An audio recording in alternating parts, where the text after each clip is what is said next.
തപ്തകാഞ്ചനസന്നിഭം ലംബോദരം വിശാലാക്ഷം വന്ദേഹം ഗണനായകം. ബുദ്ധിം ദേഹി യശോ ദേഹി കവിത്വം ദേഹി ദേഹി may മൂഢത്വം സംഹര ദേവി ത്രാഹി മാം ശരണാഗതം. ഓം നമോ ഭഗവതേ വാസുദേവായ ശ്രീകൃഷ്ണായ പരബ്രഹ്മണേ നമഃ. നമസ്കാരം, എല്ലാവർക്കും ഋതം ഓഫ് ലവിലേക്ക് സ്വാഗതം. ഇന്ന് നമുക്ക് ഭഗവത്ഗീതയിലെ ആദ്യത്തെ അധ്യായമായ അർജുന വിഷാദ യോഗത്തിലെ 28, 29 എന്നീ ശ്ലോകങ്ങൾ നോക്കാം. അർജുന ഉവാച ദൃഷ്ട്വേമം സ്വജനം കൃഷ്ണ യുയുത്സും സമുപസ്ഥിതം സീദന്തി മമ ഖാത്രാണി മുഖം ച പരിശുഷ്യത്തെ വേപതുശ്ച ശരീരേ മേ രോമഹർഷശ്ച ജായതേ. അർജുന ഉവാച, അർജുനൻ പറഞ്ഞു, കൃഷ്ണ, അല്ലയോ കൃഷ്ണ, യുൽസു യുദ്ധേച്ഛയോടെ, സമുപസ്ഥിതം മുന്നിൽ നിൽക്കുന്ന, ഇമം സ്വജനം ഈ ബന്ധുക്കളെ, ദൃഷ്ട്വ കണ്ടിട്ട്, മമഗാത്രാണി എൻ്റെ അംഗങ്ങൾ, സീദന്തി തളരുന്നു, മുഖം ച മുഖവും, പരിശുഷ്യതി വരളുന്നു. അർജുനൻ പറഞ്ഞു, യുദ്ധത്തിനൊരുങ്ങി വന്നിട്ടുള്ള ഈ ബന്ധുമിത്രാദികളെ കണ്ടിട്ട് എൻ്റെ അവയവങ്ങൾ തളരുന്നു, മുഖം വരളുന്നു. മേ ശരീരേ എൻ്റെ ശരീരത്തിൽ, വേപതുശ്ച വേപതുഹു ച വിറയലും, രോമഹർഷഃ ച രോമഹർഷശ്ച രോമഹർഷവും, ജായതേ ഉണ്ടാകുന്നു അല്ലെങ്കിൽ ജനിക്കുന്നു.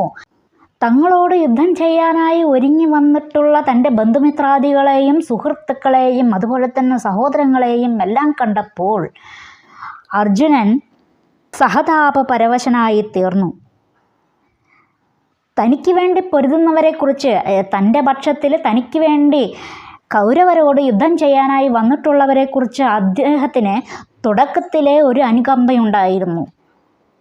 എന്നാൽ ഇവിടെ ഇപ്പോൾ മറുപക്ഷത്തെ കണ്ടപ്പോഴും അതേ അനുകമ്പയാണ് അർജുനന് ഉണ്ടായത്. എങ്ങനെയാണ് താൻ തൻ്റെ ബന്ധുക്കളെ കൊല്ലുക, തൻ്റെ സഹോദരങ്ങളെ വധിക്കുക, തൻ്റെ പുത്രതുല്യന്മാരായിട്ടുള്ളവരെ വധിക്കുക, ഗുരുക്കന്മാരെ വധിക്കുക? ഇതെല്ലാം ഓർത്തപ്പോൾ അർജുനന് ആകെ വിഷമമായി. അർജുനൻ്റെ കൈകാലുകൾ തളർന്നു, മുഖം വിളറി, വായ വറ്റി വരണ്ടു തുടങ്ങി. ഇതൊന്നും അർജുനൻ്റെ ദൗർബല്യമായി കാണരുത്. അദ്ദേഹം ധീരനാണ്, യോദ്ധാവാണ്. പക്ഷേ ഇവിടെ തൻ്റെ ബന്ധുക്കളെ കണ്ടപ്പോൾ മാത്രമാണ് അദ്ദേഹത്തിന് ഈ സഹതാപാധിക്യമുണ്ടായത്. ഇത് ഒരു ദൗർബല്യമല്ല, മൃദുല ഹൃദയം ഉണ്ടായിപ്പോയത് കൊണ്ടാണ് അങ്ങനെ ഉണ്ടാവാൻ കാരണം. ഇത് നിർമ്മലമായ ഒരു ഹൃദയമുള്ളവർക്ക് മാത്രമേ, അതുപോലെ ഭഗവത് ഭക്തിയുള്ള ഒരാൾക്ക് മാത്രമേ ഇങ്ങനെ ഉണ്ടാവുകയുള്ളൂ. ഭൗതികമായ കാര്യങ്ങളിൽ ആസക്തിയുള്ള ഒരാൾക്ക്, എന്തും സ്വന്തമാക്കണം എന്ന് കരുതിയിരിക്കുന്ന ഒരാൾക്ക്, അതിനുവേണ്ടി ശ്രമിക്കുന്ന ഒരാൾക്ക് ഒരിക്കലും ഇങ്ങനെ ഒരു മനസ്ഥിതി ഉണ്ടാവില്ല. എങ്ങനെയെങ്കിലും അതെല്ലാം നേടിയെടുക്കണം എന്ന ഒരു വിചാരം മാത്രമേ ഉണ്ടാവൂ. പക്ഷേ ഇവിടെ അർജുനൻ അതല്ല. തൻ്റെ ബന്ധുക്കളെ കണ്ടപ്പോൾ അദ്ദേഹം ആകെ തളർന്നുപോയി. എങ്ങനെയാണ് ഇവരെയെല്ലാം താൻ വധിക്കുക? യുദ്ധം ഒരിക്കലും അഹിംസയുടെ പാതയല്ല. ഹിംസയാണ് അവിടെ ഉണ്ടാവുക. രക്തച്ചൊരിച്ചിലുകളുണ്ടാവും, മരണങ്ങളുണ്ടാവും.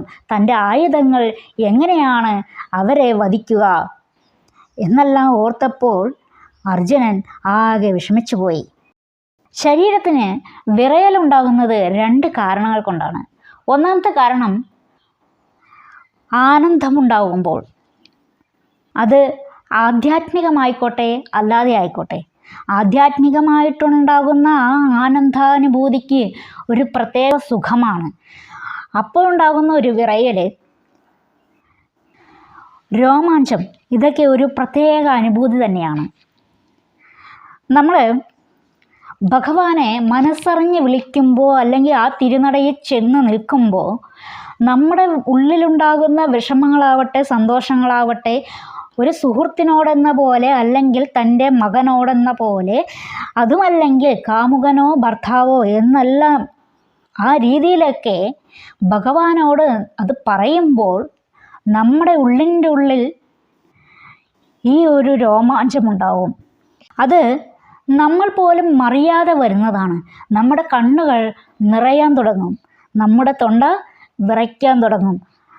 ഇതെല്ലാം ഭഗവാനോട് അഗാധമായ ഒരു ഭക്തി ഉണ്ടാകുമ്പോൾ മാത്രമാണ് ഉണ്ടാകുന്നത്. ഭഗവാൻ എൻ്റെയാണ് എന്ന ഒരു ചിന്ത നമ്മൾ ഉണ്ടാകുമ്പോഴാണ് ഇങ്ങനെയെല്ലാം വരുന്നത്. ഇനി ഈ വിറയലും രോമാഞ്ചവും മറ്റൊരു കാരണത്താൽ ഉണ്ടാവാം. ഭയം കൊണ്ടുണ്ടാവാം. ജീവിതത്തിൽ എന്തിനോടെങ്കിലൊക്കെ ഭയമുണ്ടാവുക. ഭൗതിക സാഹചര്യങ്ങളിലൊക്കെ നമുക്ക് ഒരുപാട് ഭയക്കേണ്ട അവസരങ്ങൾ വരാം. ആ സമയത്തും ഇതുപോലെ വിറയലും രോമാഞ്ചവും ഒക്കെ ഉണ്ടാവും. ഇതാണ് 2 കാരണങ്ങൾ. അപ്പോൾ അർജുനൻ ഭഗവാനോട് പറയുകയാണ്, ഭഗവാനെ, എൻ്റെ ശരീരം വിറയ്ക്കുന്നു, രോമാഞ്ചമുണ്ടാകുന്നു. ഇവരെല്ലാം കണ്ടിട്ട് ഇവിടെ അർജുനന് ഭയമാണ് ഉണ്ടായത്. ഈ ശ്ലോകം നിങ്ങൾക്ക് എല്ലാവർക്കും മനസ്സിലായിട്ടുണ്ടാകുമെന്ന് കരുതുന്നു. ഇനി അടുത്ത ശ്ലോകം നമുക്ക് അടുത്ത ദിവസം നോക്കാം. പറയുന്ന പോലെ തന്നെ ഈ വീഡിയോ നിങ്ങൾക്ക് ഇഷ്ടപ്പെട്ടെങ്കിൽ മറ്റുള്ളവരിലേക്ക് കൂടി ഷെയർ ചെയ്യുക. എല്ലാവരെയും ഭഗവാൻ അനുഗ്രഹിക്കട്ടെ. ഹരേ കൃഷ്ണ.